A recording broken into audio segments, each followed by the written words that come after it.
Hello, this is John Black, Super Chemist, and we're here to show you how, and we're going to use the Bible itself.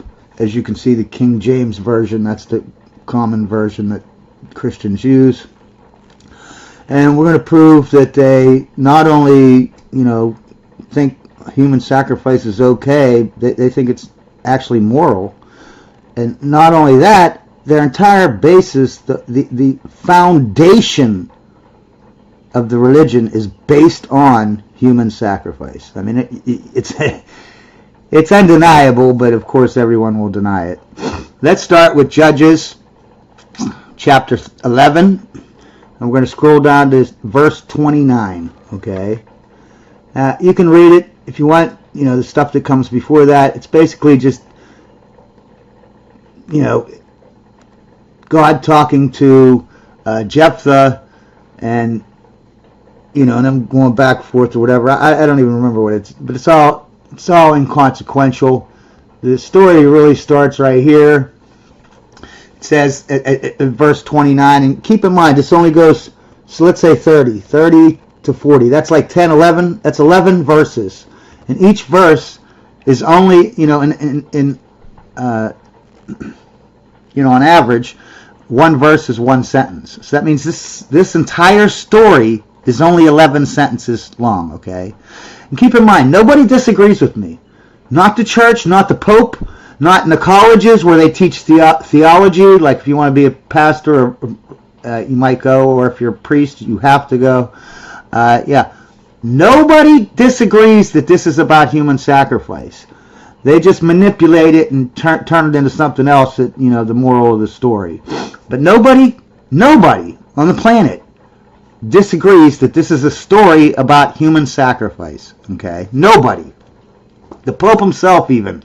Pastors, Christians, no one, because it's so small of a story, you cannot interpret it any other way.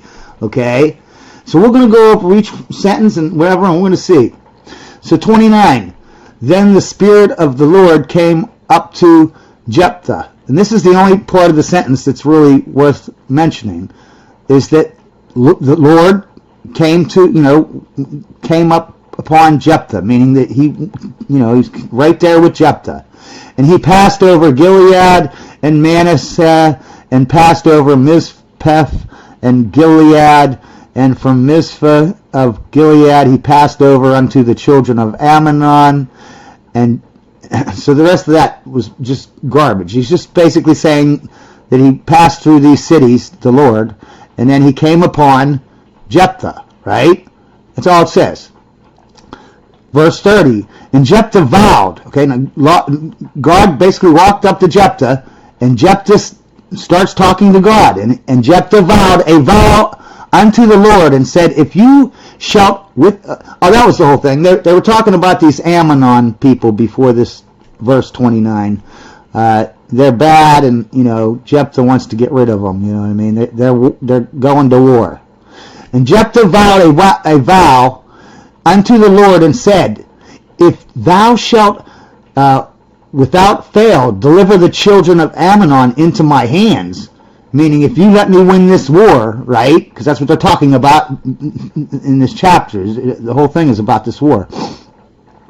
Then verse 31, Jephthah says, if I vow, if you let me beat up the Ammonites in this war, then it shall be that whatsoever cometh forth of the doors of my house to meet me, when I return in peace from the children of Ammon, meaning I just beat them up and now we have peace, when I return in peace from the children of Ammon, shall surely be the Lord's, and I will offer it up for a burnt offering. No one can deny what a burnt offering is. Everyone knows what a burnt offering is in the Bible. It means that you're going to burn something that's alive. An animal, a person, a slave, whatever.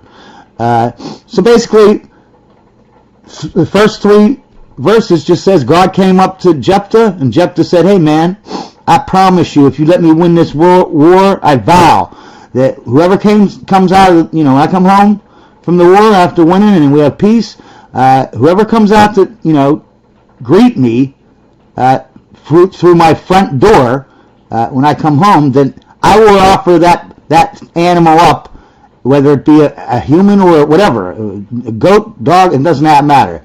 He doesn't specify. It doesn't matter what it is, I will offer it up for a burnt offering.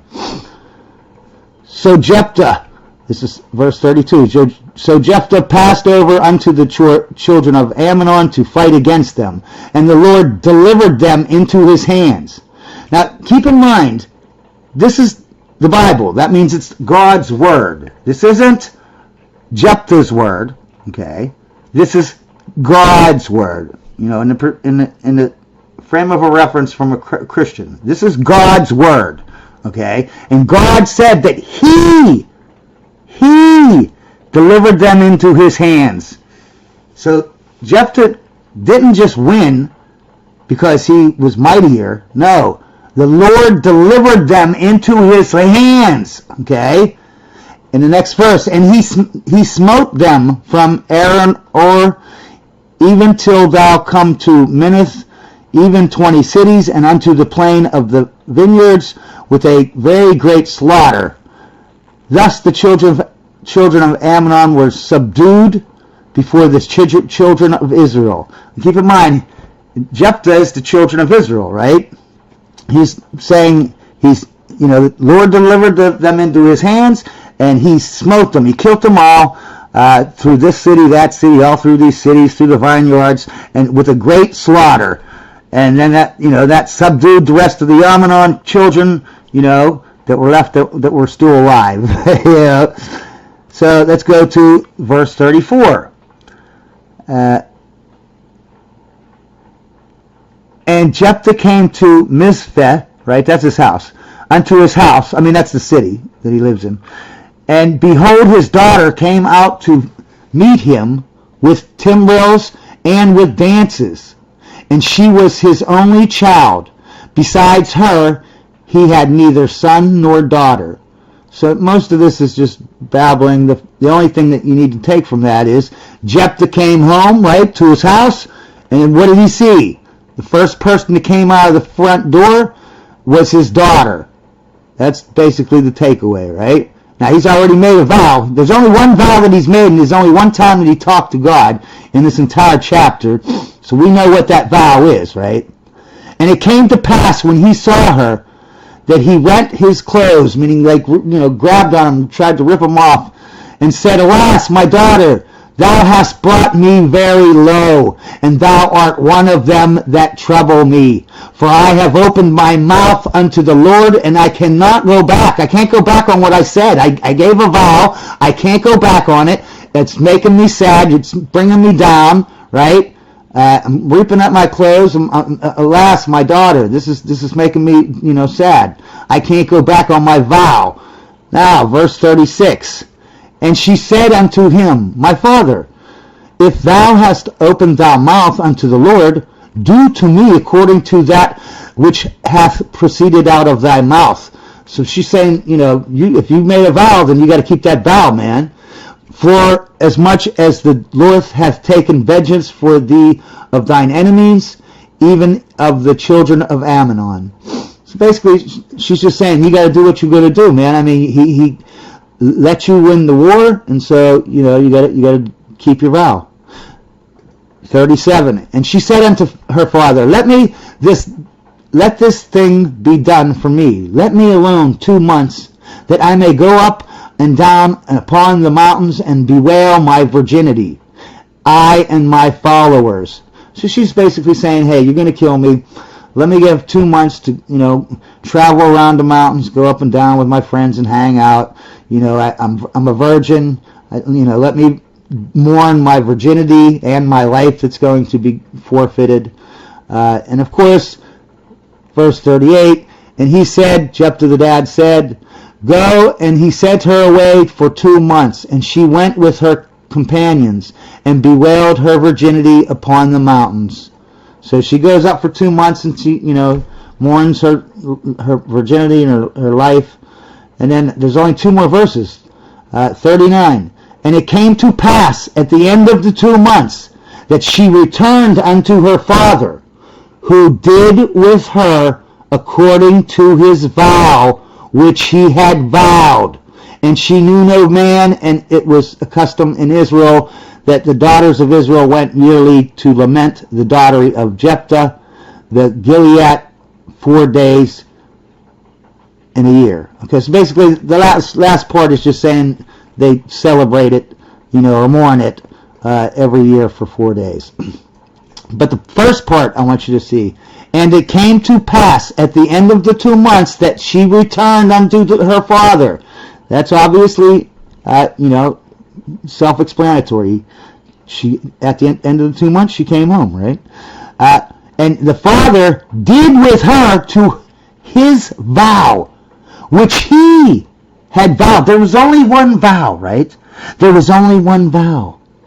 And that was to offer up the person or animal that came out to greet him after he won the war.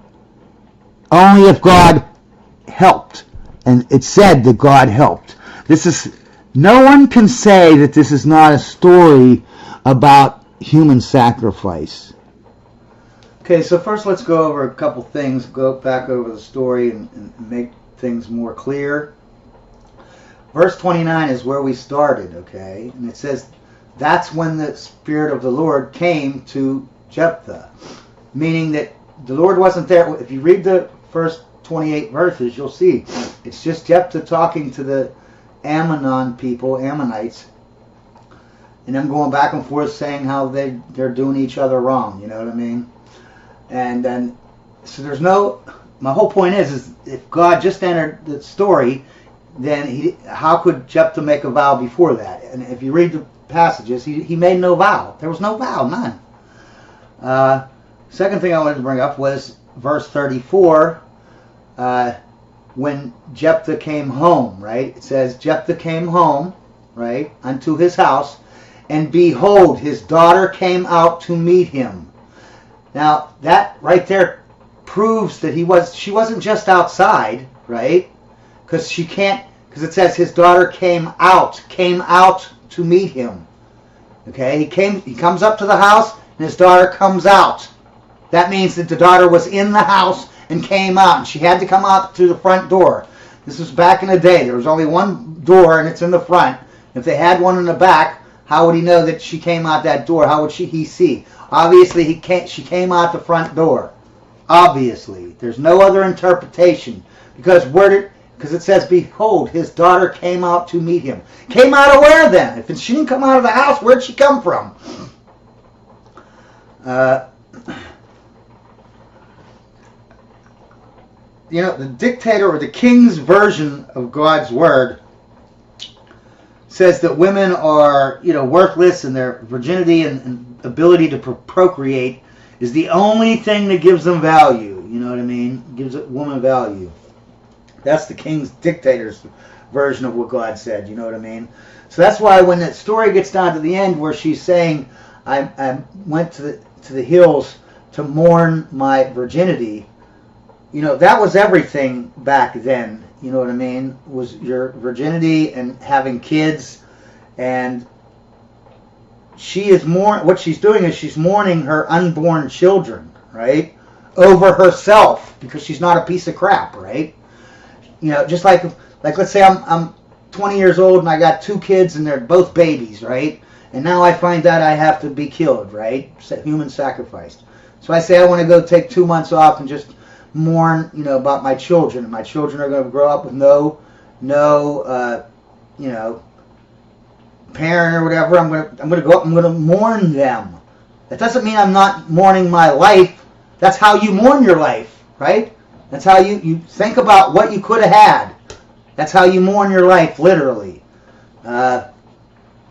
So when she's saying I'm going in to mourn because I'm a virgin, what she's saying is I'm mourning the fact that I'm going to die, and yet I'll never have a family. I'll never experience this stuff. That's why I don't want to die, but I have to, because God let my dad win this war.